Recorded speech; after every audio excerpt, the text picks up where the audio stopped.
제주 흥사단 단원 여러분 안녕하십니까. 흥사단 사람들 진행을 맡은 조창범입니다. 흥사단 사람들은 단원님들의 경험과 생각을 공유하고 지속 가능한 흥사단의 미래를 함께 모색하기 위한 자리입니다. 6월의 끝자락 장마가 오락가락하는 요즘 습하고 더운 날씨 속에 여름 기온이 본격적으로 느껴지고 있습니다. 아침 저녁으로 선선한 바람이 불지만 한낮에는 제법 더위가 기승을 부리고 있는데요. 오늘은 고영철 단원님, 문우경 단원님에 이어 도산학교 교장을 맡고 계신 최창범 단원님을 모시고 이야기 나눠보도록 하겠습니다. 민족의 스승이신 도산 안창호 선생의 정신과 사상을 바탕으로 통일 문제를 비롯한 제주사회 이슈와 역사 교육에 필요한 과제를 연구하고 실천하고 계신 분으로 후배 단원들과 제주 지역 사회에 많은 영감을 주고 계십니다. 어서 오십시오. 반갑습니다. 네, 반갑습니다.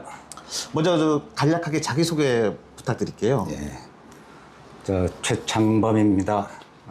저는 1986년부터 단원 생활을 해왔지만은 그 전에 이미 1970년대부터 고등학교 아카데미 활동을 하면서 흥사단에 대해서 미리 알고 있었고, 그래서 지금 현재는 도산 학교장을 맡고 있는 처지입니다. 네, 그 소개시켜드릴 때 도산학교 교장이라고 저 소개해드렸고, 그다음에 단원님께서 도산학교 교장이라고 말씀을 해주셨는데요. 네.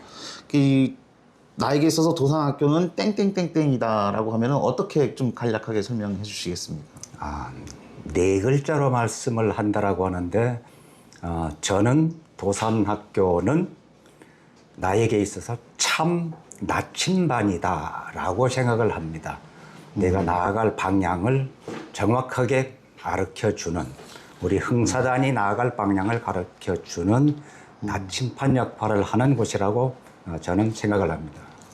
그렇다면 제주 흥사단에서 그 도산학교의 역할과 그 단원님께서 생각하시는 그 나침판이라는 참 나침판이라는 그 생각을 결부시키면 아주 중요한 역할을 맡고 계신 건데요. 단원님께서 고민하고 계신 도산학교가 나가야 될 방향이 있다면 어떤 것들이 있을까요? 네, 지금 시대가 엄청 빠르게 변화하고 있고, AI 시대다, 이렇게 많이 얘기를 하는데, 우리 흥사단이 참 정체성을 어떻게 찾고 또 그 방향에 따라서 단원들이 서로 화합하면서 행동하고 이렇게 나아가야 되지 않을까 해서 참 고민이 많은 그런 부분이기도 합니다. 그다음에 이 교육이라는 부분이 학교라는 측면에서 봤을 때 교육이라는 부분을 빼놓을 수가 없는데요. 네. 교육은 어떻게 좀 준비하고 계신가요? 네, 지금 당장은 우리 단원들도 여러 분야, 각양각색의 분들이 모여 있기 때문에 어떤 단일 이슈를 가지고만 가면은 안 된다라고 생각을 합니다. 그래서 우리 단에서 지금 운영하고 있는 문화유산 답사라든지 기타 여러 가지 활동의 범위들을 여러 사람 단원들의 취향에 맞춰가면서 또 시대의 흐름에도 따라갈 수 있게 또 적응할 수 있게 이렇게 교육 프로그램도 앞으로는 좀 더 다양하게 했으면 좋겠다라는 생각이 듭니다. 그 고영철 단원님이나 문우경 단원님한테 똑같은 질문을 드렸었는데요. 네. 이 단원들에 대한 교육도 중요하지만 청소년들에 대한 교육도 참 중요하지 않겠나라는 생각을 하거든요. 네. 그래서 청소년들에 대한 교육이 조금 많이 미흡하지 않나라는 생각이 들어서요. 어떻게 보십니까? 네, 저희들이 2002년도에 전국 흥사단 최초로 어린이 흥사단을 이렇게 창단을 하고 육성을 해 왔었습니다. 그래서 그 당시에 호응도 좋았었는데 근래 들어서는 전체 학교 사정이 그렇습니다. 이런 청소년 단체 활동이라든지 하는 영역은 줄어들어 버리고 기타 AI 관련이라든지 정보와 관련이라든지 하는 곳에 집중을 하다 보니까 청소년 단체가 끼어들어갈 틈은 점점 줄어드는 게 현실이 아닐까 생각합니다. 그래서 저희들도 고민을 하면서 이런 곳을 헤쳐나갈 수 있는 방안을 좀 모색해야 되지 않을까 그렇게 생각을 합니다. 네, 2028년이 되면은 제주 흥사단 창립 60주년이 되는 해거든요. 네. 그때를 준비해서 고민을 한다 그러면 지금까지 학생들을 대상으로 해왔던 토론이라든가 아니면 논술 교실 같은 거를 하면 아까 말씀하신 어린이 흥사단이라든가 청소년 흥사단이 다시 한번 그 조직될 수 있는 계기가 되지 않을까라는 생각이 드는데요. 그 사실은 학교에서 어떤 단체를 조직하는 것은 한 20여 년 전에는 조금은 수월했었습니다. 그래서 파고들 영역도 많이 있었는데, 예를 들어서 제가 1991년도에 우주소년단 제주도 지부를 창단할 때 창단 멤버였습니다. 그래서 도내 학교 거의 한 20여 곳을 일일이 돌아다니면서 우주소년단을 창단하고 지도를 이렇게 했었고, 그 후에 2002년도에는 어린이 흥사단을 창단하기 위해서 처음에는 제주 시내 각 학교를 돌아다니면서 이렇게 모집도 하고 해서 그때는 그런 대로 성과가 있었는데, 요즘은 학교 선생님들 이렇게 대면을 하다 보면은 일단은 그런 단체 활동을 맡으려고 하는 교사 자체가 없습니다. 문제가 생기면은 바로 학부모한테 어떤 민원사항이 들어온다라든지, 조금만 다쳐도 큰일 난 것처럼 문제화 생기기 때문에 이런 단체 활성화가 되기는 참으로 어려운 시대가 아닌가. 그렇게 해서 창단이라든지 이런 조직하는 것은 어려운 부분이 많기 때문에 경험 있는 분들의 많은 숙고하고 또 노력하고 이런 과정이 더 필요할 것 같습니다. 아무래도 교권이 무너지다 보니까는 여러 가지 청소년 단체를 조직하는 데도 많은 문제가 생기는 것 같네요. 예, 말씀 잘 들었습니다. 이제 본격적으로 좀 이야기를 나눠보도록 할게요. 단원님께서는 어떻게 해서 흥사단에 입단하시게 됐나요? 제가 중학교 2학년 때인가 기억이 나는데, 제가 제주 1중 다녔었는데 제주 1고 운동장에서 안병욱 교수라고 하는 분이 이렇게 강연하는 것을 이렇게 들은 적이 있습니다. 그러다가 그때는 자세한 내용은 잘 모르겠고 중학생이었고, 고등학교 1학년 들어가서 제가 1학년 5반에 있었는데 어느 날 선배들 몇 명이 와서 도산 안창호에 대한 이야기를 하고 아카데미라는 이야기를 하면서 입회할 사람은 누구누구를 찾아와라, 이런 이야기를 하고 간 적이 있습니다. 그래서 저희 친구 몇 명이서 찾아가서 아카데미에 가입을 하게 됐고, 그것이 1970년이고 70년, 71년, 72년 고등학교 활동을 했고, 73년 제주교대에 들어간 다음에도 마찬가지로 제주교대 아카데미를 쭉 했고, 그럼 졸업하면서는 이제는 아카데미가 없으니까 성인은 우리 어떻게 할 거냐 하고 고민 끝에 우리 같은 아카데미 회원들이 백록점진회라고 하는 모임을 가져서, 그 다음에 일선 학교에 나간 다음에 도산정신을 교육활동에 한번 쏟아보자 라고 해서 저희 동기들이 백록점진회를 조직을 했고, 그 후에 1년 후배, 2년 후배, 3년 후배 아카데미 출신들이 들어오면서 그 중에는 고영철 단우도 일행입니다.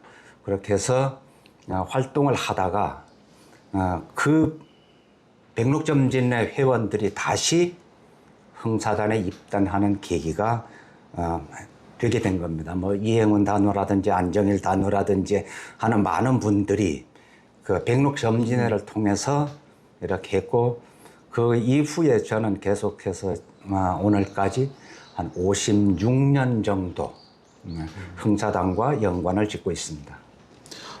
1970년도면 제가 태어나기도 전인데. 자, 문무경 단원님, 고영철 간사님도 그렇지만 그 최청범 단원님도 이제 제주 흥사단에 살아있는 역사이신 것 같습니다. 그렇다면 그 50년 넘는, 반백년 넘는 활동 기간 중에, 흥사단 활동 기간 중에 가장 기억에 남는 그 순간들이 있다면 어떤 순간들이 있을까요? 뭐 순간순간이야 막 여러 가지가 있겠지만은 뭐 한두 건만 이야기한다라고 하면은 아마 첫째는 어린이 흥사단을 창단한 것이 아니었나 저는 생각을 합니다. 어린이 흥사단이 전국 흥사단 중에서 유일하게 우리 제주도에서 출발을 했고 또 활동 내용 자체도 일반 다른 어린이 단체들하고는 확연히 달랐었습니다.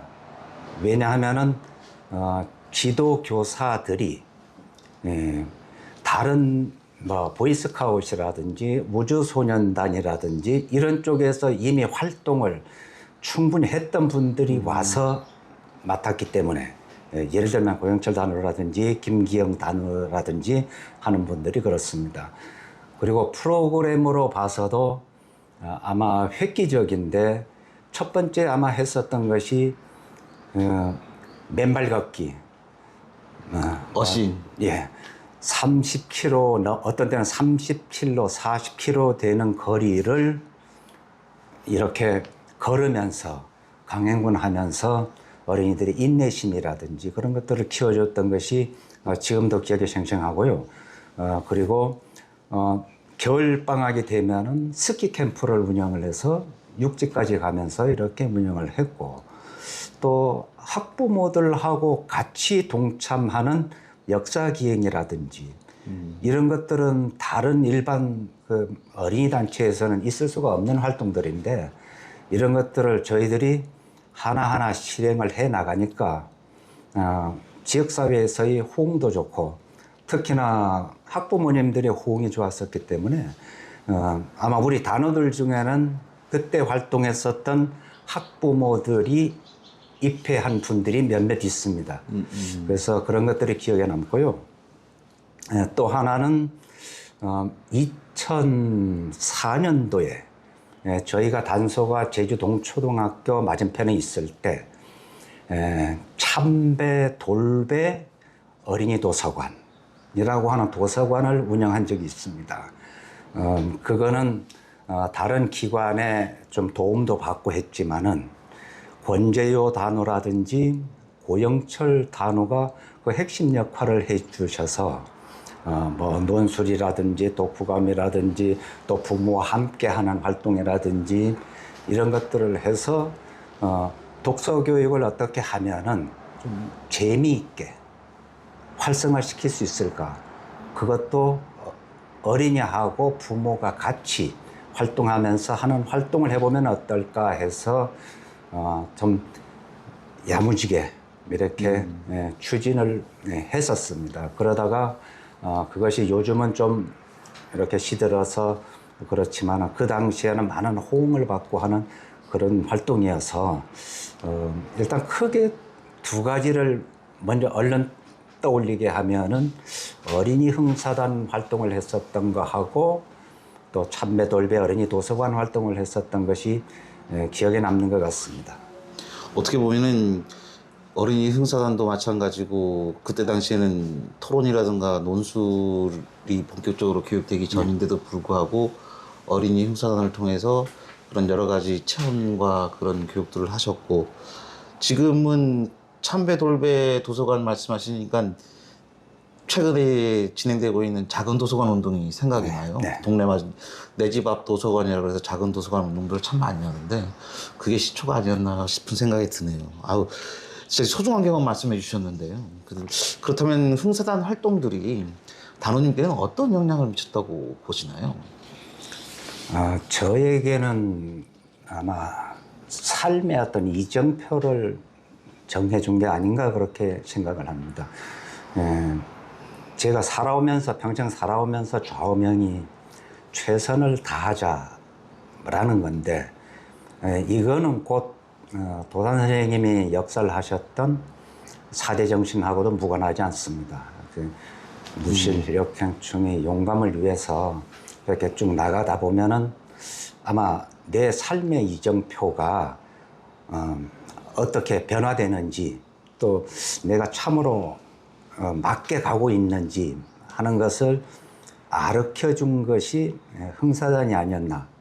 그 중에서 특히 안병욱 단우님, 안병욱 교수님은 제가 처음 들었던 말 중에 충격적으로 왔던 게 전력 투구하라. 젊은이여 전력 투구하라. 그 네 글자가 지금 현재도 목소리 마냥 뚜렷하게 들려옵니다. 그래서 저는 그거를 조금 쉬운 말로 풀어서 최선을 다하자. 열과 성을 다하자. 이런 뜻인데 이거는 곧 내가 흥사단을 접하면서 또 단어, 안병욱 단어를 접하면서 배웠던 어떤 영감, 영상이 평생을 좌우하는 게 아닌가 그렇게 생각을 합니다. 그렇다면 이제 후배 단원들에게 당부하고 싶은 말씀도 있으실 것 같아요. 어떤 말씀 해주시겠습니까?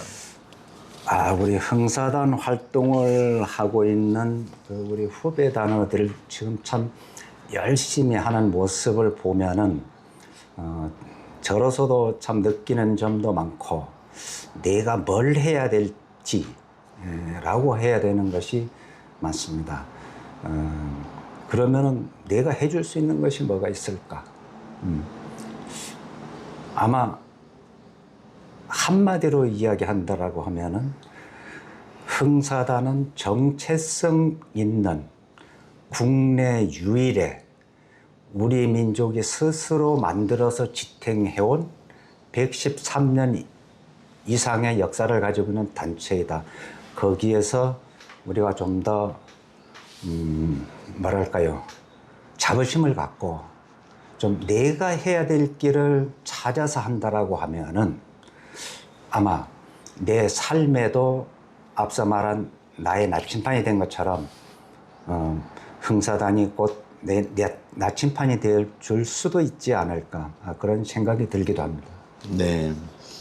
그 앞서 말씀하셨지만은 그 흥사단 하면 무실 역행 충의 영감 이 4대 정신을 빼놓을 수 없잖아요. 근데 이 4대 정신 가운데 단우님의 가치관에 가장 근접한 것이 있다면 어떤 게 있을까요? 어느 하나가 근접한 게 아니고 네 가지가 뭉뚱그려져서 영향을 줬다라고 할 수 있을 것 같습니다. 왜냐하면은 무실이라고 하는 것이 쉽게 이야기하면 참되자. 그러니까 거짓되지 말자. 그러니까 참되자. 역행은 힘쓰자인데 뭐에 힘쓸 거냐? 참되는 것에 힘쓰자. 그러니까 무실은 거짓의 반대이지만 거짓의 반대인 무실. 그다음 공리공론, 뭐 공론만 하는 것이 아니고 진짜로 일하자. 그냥 무실 역행. 그러니까 이것도 하나로 이렇게 뭉뚱그릴 수 있을 것 같고 충의도 거의 같은 뜻이라고 봅니다. 우리 단우 노래 중에 보면은 참되자, 일하자, 미쁘자, 날새자. 그게 4대 정신이거든요. 참되자, 일하자, 무실역행. 네. 미쁘자, 날새자. 미쁘자는 성서에 나와 있는 말로 저는 기억을 하고 있습니다. 성서에 나와 있는 말 중에 하나인데 참과 거의 같습니다. 하나님의 말씀과 비슷하거든요.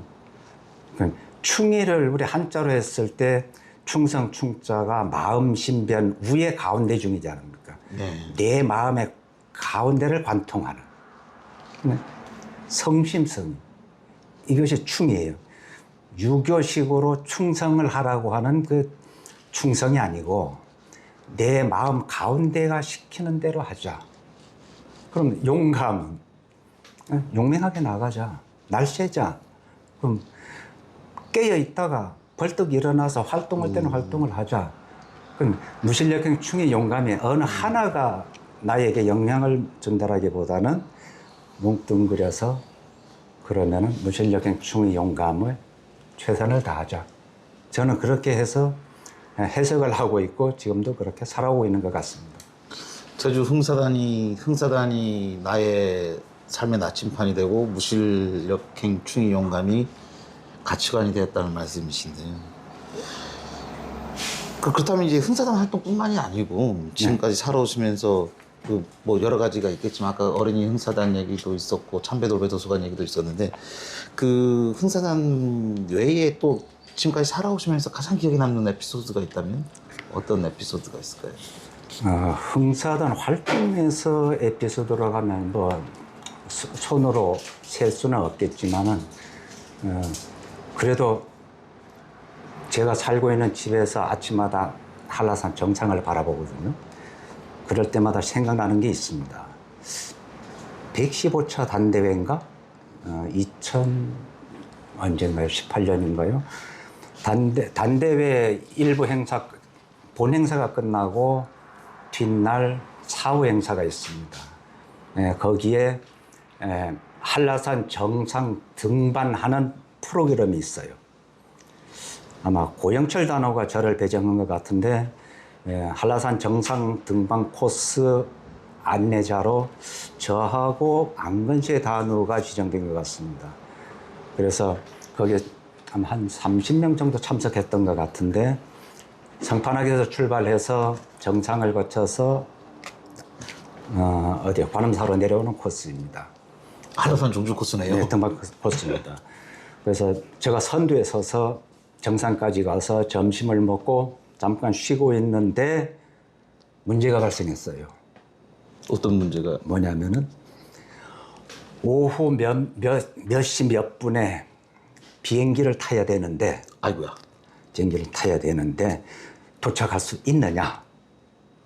제가 시간을 보니까 야 이거 까마득한데 그래서 그분들만 맨 앞에 서십시오 하고 제가 선두에 서서 관음사 코스까지 이렇게 빠른 걸음으로 내려오고 전화기는 들어서 아는 분한테 택시 좀 거기 스탠바이 시켜놓고. 좀 스탠바이 해주라. 그렇게 해놓고는 겨우 네 분인가 다섯 분을 네 분인 것 같습니다. 내려왔어요. 그래서 택시에 태워서 공항까지 보내고 얼마 없으니까 공항에 도착했습니다. 비행기 탈 수 있을 것 같습니다. 라고 하는 거예요. 아이고 다행이네. 하루 코스 다녀오기도 어려운데 그런 상황이 되니까 육지분들은 그 코스를 안 가봤기 때문에 이해도가 좀 많이 떨어지죠. 예. 처음 등산이기 때문에 잘 몰랐었던 것 같고 그래도 해결은 해줘야 되기 때문에 그렇게 했던 것이 한라산 정상을 볼 때마다 생각이 나고 또 뒤에 오는 안건세 단호는 처지는 등산객들이 있지 않습니까? 그렇죠. 그러면 배낭도 짊어져 줘야 되고 가다가 좀 부축도 해줘야 되고 하면서 엄청 고생했던 것 같습니다. 그냥 세세하게 이야기는 안 하는데 나중에 내려온 걸 보니까 혼이 꽤 많이 났었던 것 같아서 좀 기억에 남는 그런 에피소드 중에 하나인 것 같습니다. 지금 고현철 지금 간사께서 이제 그 배정을 하셨다고 말씀하셨는데 이번 기회에 그때 일을 회상하시면서 고영철 단호한테 영상 편지 한 말씀 하시죠. 너 왜 나한테 이랬어 이런 거. 그럼 고영철 단호하고는 한라산 정상을 한겨울 눈이 올 때도 같이 다녔었고 그러니까 제가 어느 정도 이렇게 믿을만 하니까 했기 때문에 오히려 고맙다라고 해야지 뭐 비난을 하면은 안 될 것 같습니다. 아니, 비난이라기보다는 이제 고영철 단호한테 평소에 하고 싶었던 말들 영상 편지로 앞에 보시면서 한 말씀 해주시죠. 저는 그 전에 어느 사석에서 말씀드린 것이 있는 것 같은데 제 일생 중에서 가장 잘한 것 중에 하나를 꼽으라고 하면은 고영철 단호를 우리 흥사단에 올 수 있게끔 어떤 계기, 디딤돌을 두세 번 놔줬던 것. 그거를 구체적으로 이야기하려고 하면은 뭐 시간이 걸리는데 그렇게 해서 고영철 단호가 지금도 열심히 해주고 우리 제주 흥사단의 버팀목이 되어준 것에 대해서 지금도 참 고맙게 생각을 하고 또 뿌듯하게 생각하고 그런 처지입니다. 네, 마지막으로 이제 그 제주 흥사단 단호, 동료 단호, 후배 단호들 그리고 제주도민들께 당부하고 싶은 말씀이 있으면 한 말씀만 부탁드릴게요. 그 제주 도민들에게 먼저 한다고 하면은 아마 제주도는 다른 지역하고라도 좀 다르게 좀 우리 정체성을 좀 가졌으면 좋을 것 같습니다. 너무 정치에 휘둘리거나 그런 어떤 당리당략에 흔들리는 것보다는 우리 제주도를 위해서 진짜로 해야 될 일이 뭘까라고 하는 것을 여야를 떠나서 아니면은 지방색을 떠나서 좀 우리 제주도 전체를 사랑한다는 생각으로 이렇게 임해 주었으면 좋을 것 같고 우리 흥사단 단원들에게 뭐 부탁 아닌 부탁을 한다라고 하면은 어쩌면은 일제시대 때 흥사단 활동은 독립해야 되겠다라고 하는 그 열정 하나만 가지고 이렇게 뛰어들어도 되는 상황이지만은 지금은 그런 하나의 목표만 가지고는 안 되기 때문에 항상 깨어 있다가 내가 무슨 일을 할 때 정말로 앞서서 행동할 수 있는 좀 지성이 있는 그런 단으로 자기를 개발하고 또 우리 화합하는 단의 모습을 보여주었으면 좋을 것 같습니다. 네, 말씀 감사합니다. 그 최창범 단원님께서 다음 출연자분을 추천해 주신다면 어떤 분을 추천해 주시겠습니까? 지금 고영철 단우가를 했었고 문우경 단우님 지금 했었기 때문에 제가 세 번째인 것 같습니다. 공식적으로는 두 번째입니다. 그 고영철 단원님께서 자꾸 이제 자기는 테스트용이라고 그러셔갖고 그러면은 내가 이제 오면서 마음속으로 고영철 단어를 찍어서 왔습니다. 그러니까 일단은 고영철 단어를 한번 거쳐야 그 다음 순서가 제대로 디딤돌이 되지 않을까 그렇게 생각해서 고영철 단어를 추천하겠습니다. 예, 알겠습니다. 저희 흥재 편집국에서 다시 한번 이제 고영철 단원님 만나 뵙고 정중히 모시도록 하겠습니다. 예. 오늘 도산학교 교장 최창범 단원님과 함께 도산 정신이 어떻게 살아 숨쉬고 있는지 그리고 흥사단의 미래를 위해 어떤 마음으로 후배들을 바라보고 계신지 깊이 있는 말씀 들을 수 있었습니다. 특히 다음 세대를 위한 헌신과 고민이 우리 모두에게 큰 울림으로 다가온 것 같습니다. 흥사단 사람들은 앞으로도 제주 흥사단의 다양한 단원님들 찾아뵙고 경험과 지혜를 나누는 자리를 계속 만들어 가겠습니다. 오늘 귀한 시간 내주신 최창범 단원님께 깊이 감사드리며 지켜봐주신 제주 흥사단 단원 여러분께도 진심으로 감사드립니다. 다음 시간에 또 뵙겠습니다. 고맙습니다. 고맙습니다.